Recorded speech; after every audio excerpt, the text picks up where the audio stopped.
كما يقولون دائما المصائب لا تأتي فرادى. المعارضة التركية في جولة الإعادة في موقف لا تحسد عليه، هزة تلو الأخرى تضرب تلك المعارضة، وده قلته لك من أول ما بدأت النتائج تطلع، خصوصا نتائج البرلمان. التحالف بتاع المعارضة تائه وحائر بعد الخسارة الرسمية للبرلمان والموقف الصعب في الإعادة أمام أردوغان في انتخابات الرئاسة. 3 هزات ضربت المعارضة خلال الساعات الماضية، والزعيم كليجدار أوغلو بيحاول تدارك الموقف. الضربة الأولى إقالات واستقالات، الضربة الثانية هجوم مستمر من محرم إنجا لصفوف المعارضة، الضربة الثالثة الهجوم على أهالي مناطق الزلزال، وتحول الحكاية الهجوم ده لكارثة بتضرب الرأي العام في تركيا وتهدد المعارضة بقوة في الجولة القادمة. ماذا يحدث؟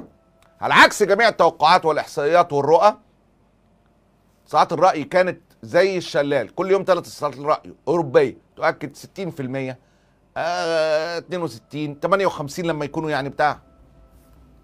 المعارضة التركية خدت الصدمة في نتيجة الانتخابات البرلمانية الأخيرة، صدمة في التحالفات، عدد المقاعد في المناطق المصوتة ليهم، صدمة في الحصول على دعم باقي المرشحين اللي هم سنان أوجان أو محرم إنجا، صدمة في مناطق الزلزال اللي كانوا متوقعين انها تصوت ليهم وصوتت لأردوغان.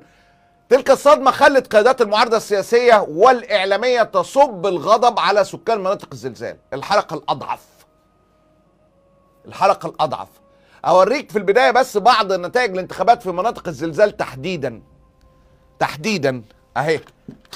اهي ده العدالة والتنمية، دي مناطق الزلزال.